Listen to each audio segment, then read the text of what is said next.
नमस्कार, लोकमंच न्यूज देख रहे हैं आप। मैं हूं आपके साथ सुरभि राजपूत। भारतीय जनता पार्टी यानी बीजेपी के राष्ट्रीय अध्यक्ष जेपी नड्डा उत्तर प्रदेश विधानसभा चुनाव के मद्देनजर बूथ विजय अभियान का रविवार को शुभारंभ किया है। उन्होंने जेपी नड्डा ग्रेटर नोएडा के आईटीएस इंजीनियरिंग कॉलेज से वर्चुअल कॉन्फ्रेंसिंग के जरिए राज्य के सभी 27,700 शक्ति केंद्रों से जुड़ेंगे।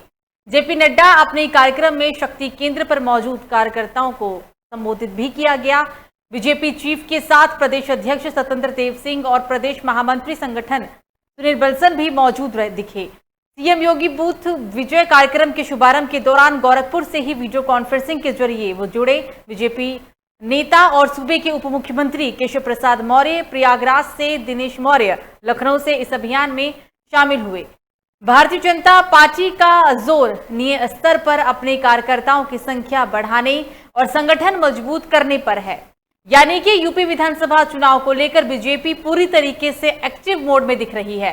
बीजेपी विधानसभा चुनाव 2022 के मद्देनजर 2 करोड़ नए सदस्यों को भी जोड़ने वाली है और इस अभियान की जो शुरुआत है वो सितंबर में हो जाएगी। अगर इतनी बड़ी संख्या में कार्यकर्ता जुड़ते हैं तो बीजेपी को मजबूत बढ़त मिल सकती है। यूपी के अंदर 2022 में विधानसभा चुनाव होने हैं। विधानसभा चुनाव से पहले ही सभी पार्टियों की तैयारी अपने अपने स्तर पर पूरी हो रही है, चल रही है। मिशन 2022 में हालांकि अब दल बदलुओं की क्या भूमिका होगी ये भी देखना अहम होगा और इसी पर आज हम चर्चा करने वाले हैं। हमारे मेहमान हमारे साथ जुड़ गए हैं, उनसे आपका परिचय करा देते हैं। हमारे साथ जुड़ गए हैं प्रदीप पटेल, नेता बीजेपी, मिर्जा माबूद आजाद समाज पार्टी, धर्मेंद्र चौधरी राजू, नेता समाजवादी पार्टी। आप सबसे पहले तो आप तीनों का ही बहुत बहुत स्वागत है लोकमंच न्यूज में। चर्चा की शुरुआत करेंगे और प्रदीप जी आपके पास ही आएंगे।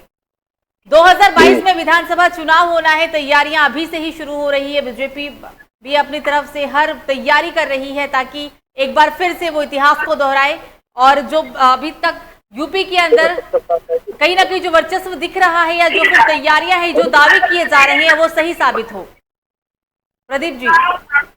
जी, तो विधानसभा तैयारी के लिए तो जहाँ तक विषय है तो हम लोग 24 सेवा ही संगठन के तहत काम करते हैं। तो 5 साल काम करते हैं जनता के बीच में जाके और वो दिख भी रहा है। तैयारियां तो अन्य पार्टियों को करना है जो चुनाव के समय आएंगे दिखाई देंगे, इसके पहले तो दिखाई देते नहीं है। तो हमारी तैयारी तो पहले से ही चल रही है। मतलब आपके बातों से ऐसा लग रहा है कि बीजेपी को कोई तैयारी करने की जरूरत नहीं है। बीजेपी आश्वस्त है कि एक बार फिर से योगी राज ही आएगा यूपी में। नहीं, तैयारी जब आप जैसे कोई लड़ाई लड़ते हैं, युद्ध लड़ते हैं तो उसकी तैयारी तो करते हैं, लेकिन हम लोग क्योंकि तैयारी पहले से ही करते हैं। एक्चुअल में हम लोग राजनीतिक सेवा के लिए करते हैं। तो वो तो जो काम है, योजना है, जनता के बीच में पहुंचना है, जो भी कुछ करना है। चाहे इस समय बीच में कोरोना काल था तो उसमें आपको कहीं अन्य पार्टी के लोग दिखाई दिए जहाँ हम लोगों ने चाहे खाने के पैकेट से लेके हो, चाहे राशन से लेके हो, सरकार अपने स्तर पे काम कर रही थी, हमारा संगठन अपने स्तर पे काम कर रहा था। सर, हम किसी विपक्षी पार्टी से उम्मीद क्यों रखेंगे? सरकार किसकी है? केंद्र में सरकार बीजेपी की है और यूपी में भी बीजेपी की सरकार है, तो उम्मीद तो बीजेपी से ही है लोगों को। हाँ ठीक है, नहीं हमारा वही हमने कहा ना, सरकार अलग काम कर रही थी, संगठन अलग काम कर रहा था। हमारा हमसे जुड़े हुए जो भी संगठन है या जो विचारधारा के लोग हैं वो जाके काम कर रहे थे। सरकार का तो अगर सरकार का काम होता तो हम लोग क्यों काम करते? हम लोग तो संगठन के आदमी हैं। विषय हमारा ये है कि सरकार या कोई भी राजनीतिक दल है वो सेवा के लिए आता है। केवल सरकार में आएगा तभी सेवा करेगा क्या? उसका तो सेवा पहले भी होना चाहिए ना। मतलब पटेल साहब, आपकी बातों से तो यही लग रहा है कि आप बिल्कुल आश्वस्त है कि यूपी में तो भाई बीजेपी को ही जीतना है। आपकी बातों से तो ऐसा ही कुछ प्रतीत हुआ। जी जी नहीं, बिल्कुल जीतना है, बिल्कुल जीतना है। सर बने रहिएगा। एक और नेता हमारे साथ मौजूद है आजाद समाज पार्टी के मिर्जा माबूद जी। सर, अभी आपने बीजेपी नेता को सुना, उनका साफ तौर पर कहना है कि तैयारियां हमारी युद्ध स्तर पर चल रही है और हम इतिहास दोहराएंगे और पूरी तरीके से आश्वस्त है कि यूपी के अंदर बीजेपी ही जीतेगी। कुछ ऐसा है क्या सर? इनको बीजेपी के प्रवक्ता को, श्रीमान जी को पीछे से गलतफहमी चली आ रही है कि 90 के दशक में दंगा करवा के पार्टी वजूद में आई। इससे पहले पूरे देश में लोग भाजपा का नाम नहीं जानते थे, लेकिन वो इनकी गलतफहमी इस असेंबली चुनाव में यूपी में बिल्कुल दूर होने वाली है। धर्म के नाम का जो धंधा ये बंद होने वाला है। और इनकी ये बात सही है कि इनको तैयारी करने की कोई जरूरत नहीं है, क्योंकि आज तक जितने भी चुनाव इन्होंने जीते हैं, दंगा कराया, लड़ाया, बेरोजगारी और भुखमरी फैलाई, उसी के बदले लोगों ने इनको वोट दिया है। तो इनको पता है कि तैयारी करने से चुनाव हम नहीं जीतेंगे, दंगा कराने से ही जीतेंगे, क्योंकि ना इन्होंने कुछ किया है ना आगे करने की इनकी कुछ सोच है। सर, दंगा अगर होता है या अगर होता भी है या हुआ भी है अभी तक, तो इसमें आम जनता का ही नुकसान हुआ है। तो इस बात से क्या मतलब है कि अगर दंगा कराएंगे तो लोग इनको वोट देगी? लोगों को भी तो दिखेगा ना फिर। नहीं, अब धर्म के नाम पे लोगों को मैनिपुलेशन लोगों का होता है। धर्म के नाम लोग भावना में बह के लोग वोट करते हैं इनको। 90 के दशक में शुरुआत अडवाणी ने किया था। सर, ये इसमें कुछ नया तो नहीं है महबूब जी। अगर आप धर्म और जाति की ही बात करेंगे तो आप देखिए, बसपा सुप्रीमो में ब्राह्मण कार्ड खेल रही है समाजवादी पार्टी, कहते हैं यादव का बोलबाला है और तमाम जातियों का बोलबाला है। तो इसमें कुछ नया नहीं है। यूपी क्या, कहीं की भी राजनीति में धर्म और जाति तो आती है। कुछ नया क्या था इसके अंदर? चलिए, आप अगर दंगे की बात कर रहे हैं और सब तो पार्टियों ने किया है, लेकिन इनकी तो शुरुआत ही हुई है धार्मिक दंगे से। आप अडवाणी जी को याद करिए कि 90 के दशक में जब वो कार सेवा लेके निकले थे वो जी, पूरे देश दंगा हुआ है। उसके बाद 2 सीट से पार्टी 150 सीट पर पहुंची है। इससे पहले 90 से पहले कौन जानता था कि भारतीय जनता पार्टी की कोई पार्टी है उसे। तो इसके विषय के पीछे आप जाइए। उसी डर में 1 मिनट में बोलूंगा क्या बीच में? अभी इनके धार्मिक धंधे में फंसने वाले नहीं है। इसका आप ध्यान से लीजिए।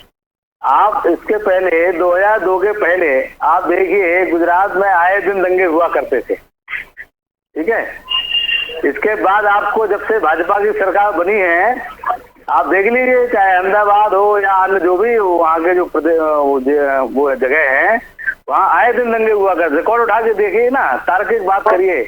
2002 के बाद कभी दंगे हुए क्या वहाँ? इसका मतलब क्या है? 2002 में बीजेपी ने जो कराया वो पूरी दुनिया जानती है। वो सिर्फ हिंदुस्तान नहीं, पूरी दुनिया जानती है कि बीजेपी ने जो कराया। और 2002 के बाद वहाँ आप क्या कर रहे हो? चलो, इसके पहले आए दिन दंगे होते, इसके बाद हुए क्या? सर, आप बोल रहे हैं मैंने इंटरेस्ट नहीं किया, तो सर प्लीज सुन लीजिए। आईपीएस संजीव भट्ट को आपकी पार्टी ने गुजरात में अभी तक इतने चार्जेज लगाए हैं कि 27 साल तक उसकी बेल नहीं होगी। उनकी बीबी, उनकी बेटी रो रही थी जंतर मंतर पे, मैं उनके साथ बैठा था मंच पे। आज 2002 के बाद क्या कर रहे हैं गुजरात में, पूरी दुनिया जानती है और पूरा हिंदुस्तान जानता है। आप बोलने नहीं देंगे। यूपी में आपका मुख्यमंत्री बोलता है कि जो सरकार के खिलाफ बोले उसको ठोक दो। ये मुख्यमंत्री की भाषा होती है? नहीं, हमारे यहाँ तो मान्यवर आपको इसका जवाब 2022 में मिलने वाला है। अब लोग धार्मिक धंधे में आपके फंसने वाले नहीं है। काम तो आपने कभी नहीं किया। वाजपेयी साहब ने कुछ काम भी किया, उनको आप लोगों ने भगा दिया, सत्ता से ही दोबारा हटा दिया उनको आप लोगों ने।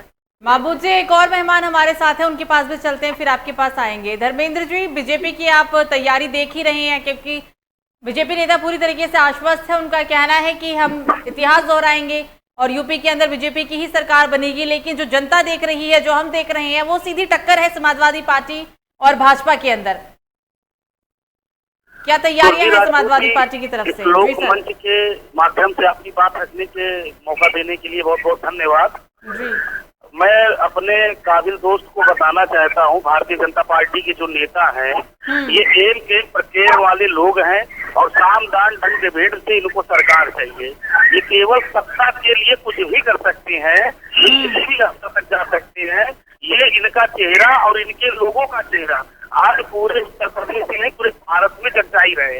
इनके पास किताब के नाम पर कोई मुद्दा नहीं है, इनके पास जन कल्याण के नाम पर कोई मुद्दा नहीं है, इनके पास जो है शिक्षा का कोई मुद्दा नहीं है, इनके पास रोजगार का कोई मुद्दा नहीं है, इनके पास युवाओं के ग्रोथ के लिए कोई मुद्दा नहीं है, इनके पास महिलाओं के सुरक्षा का कोई मुद्दा नहीं है। ये मुद्दाहीन पार्टी है।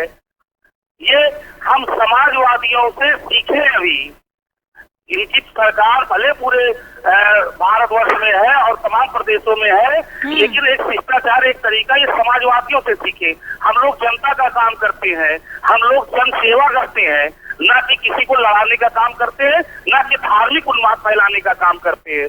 ठीक है, 2017 में जनता हमको नहीं पसंद की, लेकिन आज जनता इस चीज का रो सकती है। आज जनता कहती है कि उत्तर प्रदेश में अखिलेश जी से अच्छी सरकार अभी तक किसी ने नहीं दिया।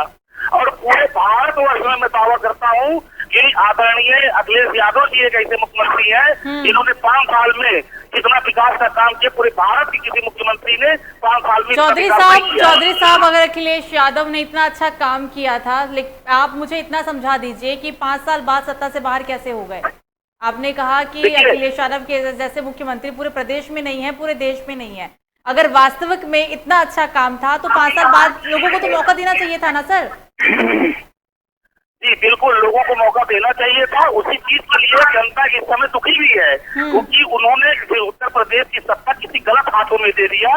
धार्मिक उन्माद के चक्कर में और धर्म के नाम पर इन्होंने सत्ता हासिल की और लोगों ने सोचा कि नई सरकार है कुछ करके दिखाएगी, लेकिन दुर्भाग्य ये रहा इस सरकार का, ये तो केवल अखिलेश यादव जी के ही काम का फीता काटती चली गई। एक भी इनके पास ऐसा काम नहीं है जिसका शिलान्यास आदरणीय मुख्यमंत्री जी ने किया हो और आज 4.5 साल बीतने पर या 4 साल बीतने पर उसका फीता काटा हो। ये एक भी काम बता दे। अब जनता पुनः समझ गई है, जनता को जो चाहिए मूलभूत जरूरतें की चीजें वो समाजवादी पार्टी सरकार दे सकती है और कोई सरकार नहीं दे सकती है। इस चीज को जनता अच्छी तरीके से जान रही है। 2022 में आप देखिएगा इनके धार्मिक उन्माद फैलाने के तरीके को, आपस में लड़ाने के तरीके को, हमको जात में बांटने के तरीकों को ये फेल करके समाजवादी सरकार बनाएगी जनता, ये मुझे पूर्ण विश्वास है। पटेल साहब, अभी आपने समाजवादी पार्टी नेता को सुना, उनका साफ तौर पर कहना है कि बीजेपी का काम सिर्फ दंगा कराना, धर्म, जाति और उनके पास कोई मूलभूत मुद्दे नहीं है। जनता किन मुद्दों पर वोट करे कुछ ऐसा ही नहीं, सिर्फ लड़वाना ही काम रहा है बीजेपी का, ये आरोप है। मूलभूत मुद्दे के लिए बात क्या है तो इसके पहले ये माहौल खराब करते हैं, उत्तर प्रदेश का ही नहीं पूरे भारतवर्ष का माहौल खराब करते हैं। ऐसा है, आप आंकड़े बताइए, आंकड़े के हिसाब से बात करिए। अगर हम रोड सुरक्षा की बात, पार्टी के लोग आंकड़ों से ही खेलते हैं, वो तो कहते हैं आंकड़ों की बात करिए ना। अगर रोड ऑक्सीजन की कमी है और लाशें फैल गई नदियों में, 30 किलोमीटर पर डे रोड बना रहे हैं। पर डे का जो हमारा हिसाब आ रहा है 35 किलोमीटर पर डे का है। इसके पहले 5-6 का एवरेज था। जहाँ तक आप ग्रामीण अर्थव्यवस्था की बात करें, श्रीमान जी, अगर हर जगह विकास का काम हो रहा है तो इस समय प्रदेश में आर्थिक तंगी क्यों है? काम होता है, पैसा आता है जिससे पूरी बाजार चलती है। इस समय आर्थिक तंगी इतनी है कि लोग जो है कहीं कहीं सुसाइड कर रहे हैं परिवार के खर्च न चला पाने की वजह से। मैंने वो आर्थिक तंगी बढ़ा नहीं पा रहे हैं। ग्रामीण अर्थव्यवस्था में कहाँ दिक्कत आ रही है आपको बताइए? आवाज फ्री में मिल रहा है, सही दिक्कतें हैं। आप क्या बात करते हैं? आपने शिक्षा की फीस को इतना महंगा कर दिया है कि आम आदमी अपने बच्चे को पढ़ा ना सके। सही बात है कि ये समाज यहाँ आने के बाद प्राइवेट स्कूलों को भी जो फीस को निश्चित किया गया है, अगर आप देखेंगे 1 रुपए लोहिया हॉस्पिटल का पर्चा था, अभी कुछ दिन पहले 100 रुपए का कर दिया गया है। शायद आपको जानकारी ना हो तो पता कर लीजिएगा। सरकारी हॉस्पिटल में दिखाने का 1 रुपए का पर्चा था, यहाँ गरीब व्यक्ति अपने मरीज को ले जाके दिखाने का काम करता था। आपने उसका दाम 100 रुपए कर दिया। यही आप आर्थिक ग्रोथ बता रहे हैं कि हम 100 रुपए देने में सक्षम है?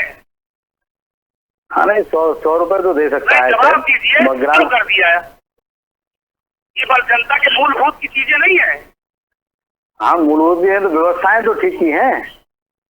आपको व्यवस्था ठीक की, आपने क्या व्यवस्थाएं ठीक की? एक भी सरकारी हॉस्पिटल बने हो बता दीजिए। आप सरकारी हॉस्पिटल में जाके देंगे पहले के समय जितने हॉस्पिटल बने आपने सिर्फ उनका फीता काटने का काम किया। पहले सरकारी हॉस्पिटल में आपने अगर गए हो आप जाइए तो आपको अलग अंतर नजर आएगा। आपने उस हज हाउस को लास्ट टाइम में कोविड सेंटर बनाने का काम किया। वो हज हाउस अखिलेश सरकार की देन थी और आप उसी पर राजनीति करते थे। इस कोरोना काल में जिन लोगों ने अपने परिवार के लोगों को खोया है श्रीमान जी, वो आपको कभी नहीं माफ करेंगे। जवाब आपको देना पड़ेगा। 2022 में आपके लोग क्या मूल्य लेकर जाएंगे जनता के बीच, इसलिए विचार करिए। नहीं तो उसमें तो सरकार ने क्या व्यवस्था दी, इस पे बात करिए ना। कोई महामारी आएगी तो उसमें सरकार क्या किसी को मारने के लिए जिम्मेदार है क्या? सर, सरकार मारने के लिए जिम्मेदार तो नहीं है, लेकिन सरकार अगर चुनाव से थोड़ा ध्यान हटाती, अगर बंगाल चुनाव नहीं सोचती, ब्लॉक प्रमुख की चुनाव नहीं सोचती, जिला पंचायत चुनाव नहीं सोचती, तो शायद जनता का भला हो जाता सर। क्योंकि जिस वक्त बंगाल का चुनाव जीतना था, जिस वक्त बीजेपी के तमाम बड़े नेता बंगाल फतेह करने में लगे थे, उस वक्त कहाँ थे सभी लोग? इन लोगों ने उसको बंद कर रखा है कोरोना से, जिससे कितनी दिक्कत होती है हम नहीं बता सकते। हर जगह बसें नहीं चलती है। पटेल साहब जवाब दीजिए सर। बनारस से लखनऊ एक ट्रेन चलती है, बरुणा एक्सप्रेस, उसमें तमाम लोगों के काम होते थे, जिनके लोग हॉस्पिटल में रहते थे, मिलने जाना हुआ, कुछ भी करना हुआ, और एक सुविधा मिलती थी उससे। इन लोगों ने कोरोना के चक्कर में उसको बंद कर रखा है और जनसभाएं कर रहे हैं, रैलियां कर रहे हैं, ब्लॉक प्रमुख का चुनाव लड़ रहे हैं, लेकिन का चुनाव लड़ रहे हैं, बिहार में चुनाव लड़ रहे हैं, बंगाल में चुनाव लड़ रहे हैं, उससे कोरोना नहीं फैल रहा है। ये किस मानसिकता के लोग हैं? पटेल साहब जवाब दीजिए सर। नहीं, ट्रेन तो कहाँ, ट्रेन जो कुछ ट्रेनें बंद है, बाकी तो ट्रेन चली रही है। बाकी पीआईपी ट्रेनें चल रही है, जो आपके बड़े लोग जिनको जाना चाहते हैं किस ट्रेनों से, वो चल रही है। गरीब जनता मूलभूत जरूरत की जो ट्रेनें हैं वो बंद है। बताइए कौन सी पैसेंजर चल रही है इस समय, कहाँ से कहाँ तक की? बताइए कौन सी लोकल ट्रेनें चल रही है जो सुबह जाती थी शाम को आती थी? आप बताइए हमको। कुछ ट्रेनें बंद है। ट्रेन तो मेरे यहाँ से भी झांसी से जो जाती है वो ट्रेन चल रही है, वहाँ से वापस आती है। वही कुछ ट्रेनें रोज का काम करती है। रोज इंसान यहाँ से कहीं जा रहा है नौकरी करने, सुबह जाता था, शाम उसी से वापस आता था। आज बस का, रेल का किराया, हर चीज का किराया बढ़ाने में आपने संकोच नहीं किया। 5 रुपए का प्लेटफॉर्म टिकट था, 50 रुपए करने का काम किया। 50 रुपए नहीं, 20 रुपए बोलते हैं। तरीके से कर दे रही है, इसका ये मतलब नहीं, ऐसा सही तो बताइए। 20 रुपए है तो 50 रुपए नहीं है प्लेटफॉर्म का टिकट। आपके हिसाब से 20 रुपए है, मेरे पास स्लिप है, मैं उसको भेज सकता हूँ, आप अगर अपना नंबर दें। और दूसरी चीज 50 रुपए की है। डीजल पेट्रोल पे आप बात नहीं करते, आपके मंत्री, आपके नेता महबूब जी कुछ कहना चाह रहे हैं सर? नाच करते थे डीजल पेट्रोल को लेकर। चौधरी साहब एक और, चौधरी साहब महबूब जी की भी सुन लेते हैं, बोलिए सर। जी मैम, अंग्रेजों से आजादी के बाद हमारा देश जो है पॉलिटिकल पार्टियों का गुलाम हो चुका है। हेलो, हाँ आवाज आ रही है सर, आप बोलिए। 1847 के बाद अंग्रेज तो भारत छोड़ के चले गए, लेकिन ये जो तथाकथित पॉलिटिकल पार्टियां हैं, इन लोगों ने देश की जनता को गुलाम बना रखा है। लोकतांत्रिक सिस्टम को इन लोगों ने पूरा हाईजैक कर रखा है। कोई आएगा अपनी बिरादरी का काम करेगा, कोई हिंदू मुसलमान के नाम पे वोट मांगेगा। हमारी पार्टी आजाद समाज पार्टी, इसके राष्ट्रीय अध्यक्ष आजाद जी हैं, आएंगे, गरीबों, दलितों, मजदूरों, पिछड़ों के लिए काम करेंगे और सबको सम्मान और बराबर का न्याय देंगे। मजदूर गरीब तो समझ आया महबूब जी, लेकिन मुझे ये दलित समझ नहीं आया। मतलब सिर्फ आप दलित का समर्थन करते हैं क्या? बाकी की जो जाति है वो कहाँ जाए? नहीं, और बाकी जाति उनकी भी जो परेशान है, जो मजबूर है, जो कमजोर है, उनके लिए भी बात कर रहे हैं। दलितों को इस देश में 3-3.5 हजार साल से गुलाम बनाया गया। दलितों की तो सर अखिलेश यादव भी बहुत सोचते हैं, मायावती भी बहुत कुछ सोचती है दलितों के लिए, तो अब आजाद समाज पार्टी को सोचने की क्या जरूरत है? नहीं, मायावती भी बिल्कुल मनवादियों के कब्जे में जा चुकी हैं। ना उन्होंने माइनॉरिटी पे काम किया, ना उन्होंने दलितों पे काम किया। जनता समझ गई है। इस वक्त सबसे ज्यादा काम कौन कर रहा है, ईमानदारी से बताइए। दलितों, वंचितों, किसानों, गरीबों के लिए कौन काम कर रहा है? महबूब जी, ईमानदारी की बात हुई है सर, तो बताइए कि दलितों पे काम कौन कर रहा है? वही क्वेश्चन पूछ रहे जिसके ऊपर खुद अपना चुन लगा रहे हैं। आप अगर देखेंगे आंकड़ों के हिसाब से तो आज तक इतना काम किसी ने नहीं किया गांव स्तर पर और छोटे लोगों के लिए। मतलब पटेल साहब, आप बोलना चाह रहे हैं कि दलितों के लिए, गरीबों के लिए, मजबूरों के लिए, मजदूरों के लिए सिर्फ बीजेपी सोच रही है, बीजेपी काम कर रही है? मैं बता रहा हूँ बीजेपी क्या काम कर रही है। खेलने वाले को इनके सरकार की पुलिस मार देती है, सुल्तानपुर में थाने में एक दलित को इनका इंस्पेक्टर मार देता है, हाथरस में लड़की का गैंगरेप होता है, फिर उसके बाद खड़ा होकर उसको जला देता है। ये वाले लोग हैं। पटेल साहब, आपने ईमानदारी से पूछा कि ईमानदारी से बताइए कौन कितना काम कर रहा है। महबूब जी ने ईमानदारी से बताया है कि कितना काम हो रहा है बीजेपी के द्वारा दलितों के लिए। आप देखिए, उनको दलितों गरीबों को आवास की आवश्यकता है, शौचालय की आवश्यकता है, और ये एक घटना ये ले लेते हैं, कोई एक घटना हो गई, एक घटने को लेके पूरा वो नहीं दिया जा पटेल सकता साहब है। एक कहा, उन्होंने 2-3 घटनाओं का जिक्र किया। अब हाथरस ही ले लीजिए, तमाम घटनाओं का जिक्र तो कर रहे हैं। आपने ईमानदारी की बात की तो वो भी ईमानदारी से बता रहे हैं। एक दो घटना रक्षाबंधन के दिन तमाम जगह प्रतापगढ़ में बलात्कार हुआ बच्ची के साथ, 4-5 जगह हुआ है, मैं पूरी डिटेल दे सकता हूँ। ये सपा नेता का आरोप है पटेल साहब, ये सपा नेता बोल रहे हैं। समाजवादी पार्टी के शासन में तो आप गिन नहीं पाएंगे, इतनी घटनाएं थी हमारे यहाँ। तो चूंकि अगर कोई हो, अगर इतनी घटनाएं आई तो गिनवा दीजिए। समाजवादी पार्टी की सरकार में अगर आपको लगता है इतना अपराध था तो गिनवा दीजिए। यहाँ तो उनका इतना प्रभाव रहता था कि वो बेचारे कह भी नहीं पाते थे कुछ, नहीं पाते थे। अरे बहुत अच्छी बात आप पटेल साहब, बदले की राजनीति है क्या? अगर समाजवादी पार्टी के टाइम पर ये हुआ था, समय पे हुआ था, तो हम भी इसे दोहराएंगे। पटेल साहब जी, पटेल साहब, मतलब बदले की राजनीति है क्या? अगर समाजवादी पार्टी और बसपा के टाइम पर घटनाएं हुआ था तो हम इसे दोहराएंगे, हम क्यों कम चुप रहे? केवल यही तो कर रहे हैं। मैंने तो पहले कहा कि आप उनकी योजनाओं पे, जो हम जो दलित की बात कर रहे हैं, तो उनकी योजनाओं पे आप पहले के उसमें देख लीजिए और इसमें देख लीजिए। सबसे ज्यादा जो चाहे शौचालय हो, चाहे आवास हो, चाहे उज्ज्वला योजना हो, चाहे वो हम लोगों ने भूमि पूजन में देखा, हमने भूमि पूजन में देखा कि आपने कितनी बड़ी मात्रा में आवास है, शौचालय, चाहे उज्ज्वला, कहीं किसी भी सरकार ने नहीं दिया है। व्यक्ति होने के नाते आपने उनको भूमि पूजन में नहीं बुलाया। राष्ट्रपति जी को आपने इसलिए नहीं बुलाया कि वो दलित समाज से थे। एक और आरोप सर पहले भी लगा था और एक बार फिर से दोहराया गया आज। भगवान पटेल जी, पूजन में आपने किस नेता को बुलाया? वो कुछ परिस्थिति हो रही है, उनके पास समय ना हो या जो भी हो। खुले मंच में परिस्थितियों की आप चर्चा करिए। खुले मंच में क्या परिस्थिति रही कि दलित समाज का व्यक्ति नहीं जा सकता है? नहीं, उसके नहीं, वो क्यों नहीं आ सकते हैं? हमारे यहाँ तो सबका साथ, सबका विकास, सबका प्रयास नहीं दिया गया। श्रीमान जी जवाब दीजिए, क्यों निमंत्रण नहीं दिया गया? भारत का प्रथम व्यक्ति है वो। कभी आपने अपने जो है नेताओं से पूछा? सर समय कम है, तो आप तीनों से निवेदन है सर, 30-30 सेकंड में अपनी बात को पूरा करिए, बोलिए। नहीं, उसमें तो जो भी उसका क्या कारण रहा, वो उसमें आगे मैं टिप्पणी नहीं कर सकता हूँ। क्या उनका कारण रहा वो जाने में उसमें से क्या थे, ये तो विषय दूसरा है। जहाँ तक जो बात करते हैं ये लोग, एक सवाल जरूर हम उसका जवाब देना चाहेंगे कि बार बार जो चाहे समाजवादी पार्टी हो या कांग्रेस या अन्य लोग जो बात करते हैं कि हम लोग धर्म पे लड़ते हैं। बात धर्म की नहीं है। इस देश के पहले आप चाहे 150 साल, 500 साल, 1000 साल पहले जाएंगे तो एक धर्म तंत्र भी, एक राजतंत्र, धर्म तंत्र, दो व्यवस्थाएं हैं। वो जो दो बड़ी व्यवस्थाएं हैं। हमारा धर्म तंत्र का ह्रास हुआ है जिस दिन से, उस दिन से राजतंत्र हम इतना मजबूत होते हुए भी क्राइम पहले से घटा नहीं पाए, हम लोग बढ़ी रहा है इतनी व्यवस्था देने के बाद भी। इसका मतलब क्या है कि हमको धर्म तंत्र और राजतंत्र में दोनों में समन्वय बनाना चाहिए। अगर हम चूंकि गांव के रहने वाले हैं, मुझे खूब याद है 20 साल पहले गांव में कोई घटना हो जाया करती थी तो गांव में चर्चा का विषय हो जाता था, बोले तो भगवान उसको दंड देंगे। तो धर्म तंत्र को स्थापित करना क्या उद्दंडता होती है? ये लोग जो बार बार बात करते हैं, इसका उदाहरण आप देख रहे हैं ना अफगानिस्तान में। मतलब अगर उसको आप हटा देंगे, आपको आवश्यकता थी तब आपने हिंदुओं को बांटा, तब आपने क्षत्रिय ब्राह्मण वह सूत्र बनाया।